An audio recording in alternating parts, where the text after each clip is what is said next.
southeast blowing. Must have picked up this morning, so the water's not ideal, it's not much color. And we'll check the temperature when we're there now. And way to the right there's a bit of a shallow bank we can get onto and get into the deeper water. So we're going to have to walk another 500 meters, guys. Okay, it's a pity the water's cleaned up 3-4 days of northeaster to get the temperature right, get the water nice and dirty, and yesterday they got some diamonds. I'm going to open the gills up so that smell disperses fast into the water. And then the interesting thing about a mackerel, it's got a lot of oil concentration here under the skull. So right there, you can just prick a little hole, and there, and it releases that oil, which creates a slick in the water and pulls in the fish. Now, a lot of people will say, you know, shark anglers, they put a bit of bait in the water, and that actually gets the sharks in and more concentrated to the beach. With a mackerel, I can put 20 of these in. You will not pull a fish further than 300-500 meters with that kind of blood in the water.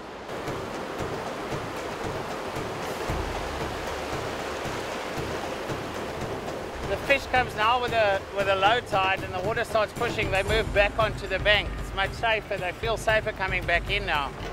On the low tide, you know, chances might be that they end up stuck in a little gully or something. Well, that's the theory behind it. So they start feeding and moving back onto the bank. So both our baits are on a bank that's behind these banks. So it's a much deeper bank, and we've been lying 10 minutes. I'm hoping for a lucky fish here within the first 20 minutes. The tide turned about 15 minutes ago, so the fish should start feeding again now.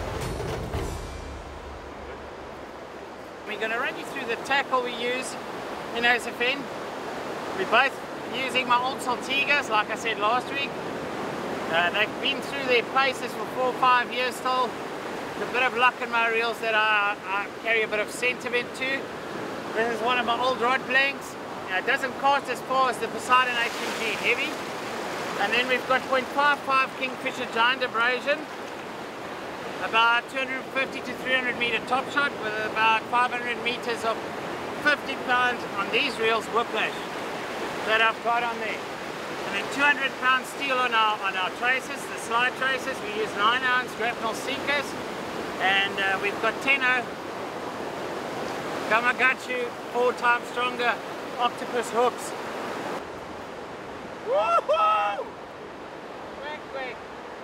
That's exactly what we wanted, a good pull this afternoon. Just quickly come to the beach, have a quick one cast, maybe get a pull, and then we can carry on fishing. And it was 20 minutes. The tide just turned 20 minutes ago. We put our baits out on the low, and here we go.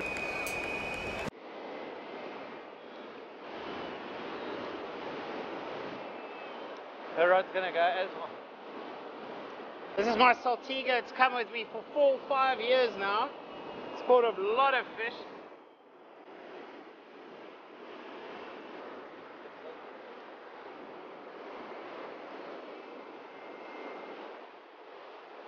So that didn't feel good. It shook quite a bit there. Doesn't feel normal for a diamond. I was worried that it might be getting eaten. This is all our big friends, the Zambesis, are here.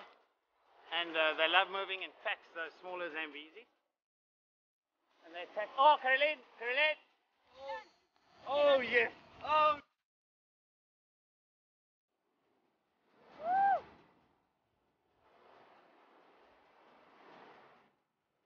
Second one for the afternoon. Andre's on, I'm on. Things are looking bright.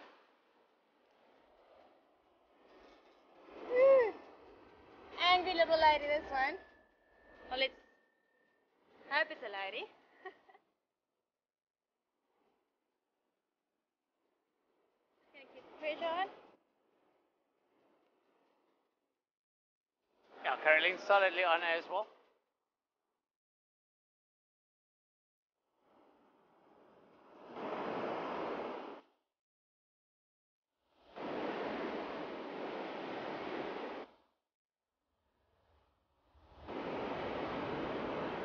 The fish is coming in at a very, very quick pace. Oh, it's not on anymore. The weight's still there, so yeah, no, it's still there. I think this is going to be a good size diamond if it is one. It's really using the water here. The most difficult part is getting them over that lip into this shallow water, and the water's still quite a bit shallow, so it's not easy, but you just take your time, don't try and force it too hard. And a lot of times the better way to fight a fish if there's not a lot of people around is not to follow it. I purely followed this fish this way to get away from Carolien, not to cut each other off, but then you go and stand still and he'll go to the left and you just keep the pressure, he'll turn around, and as he comes to the right you gain all that line, and then he goes past, and that sort of just forces him in, and that way he zigzags all the way to the beach. As soon as you follow them enough 500 meters down the beach,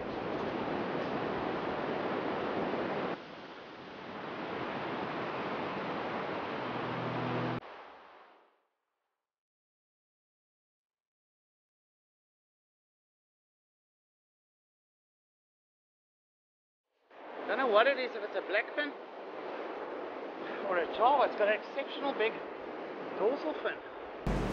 I had it on the beach here now, and the wave just took it back. Couldn't.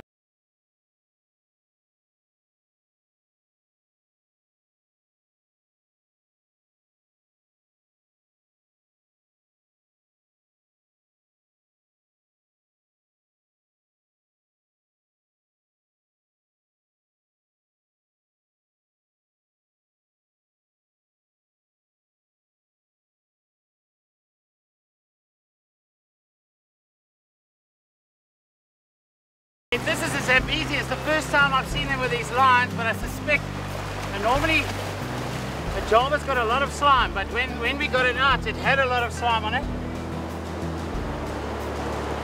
The vicious teeth there. I couldn't understand why that diamond got so strong and the sudden head shaking, and I still said, feels like something ate it. Now I'm not sure if this grabbed it while I was fighting it.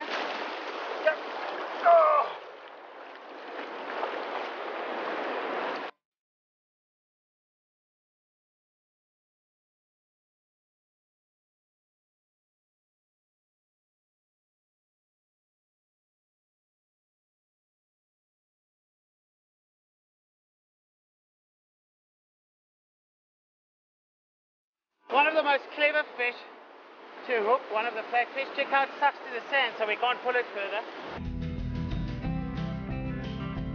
Oh, that's our first honeycomb. Andrew's going to quickly measure it for us. Let's see what he weighs in it. 113. Yeah, well done, Carolien. Fantastic fish, double hooker. And it shows you we came with the expectation of diamonds. When we went down, we thought we were diamonds. And these fish just gradually got stronger. Good one. Guys, let that be a lesson. Okay, that is 113 centimeter honeycomb. Carolien, you landed it in 25-30 minutes. Yes, yeah, already. Well done. It's Really good fish. Really good fish. And good. I'm definitely going to check up if that was a Java or a Zambezi. But it looks like a Java shark, which will be absolutely my first. I'm stoked with that fish, a really bulky, strong fish. I love the build. It was slimy when I got it out, and it had lines on the side, so I suspect it might be a Java shark, and I'll be over the moon if that's it. Oh, well done. Thanks. Lovely afternoon. Thank you. So guys, don't let the conditions put you off. It's a southeaster, it's not very strong. And our first casts within 20 minutes, both of us, double hooker at Mtunzini Bank, just in front of the Mtunzini Forest Lodge. Stay in a lovely place, fish in a lovely place. South Africa's best.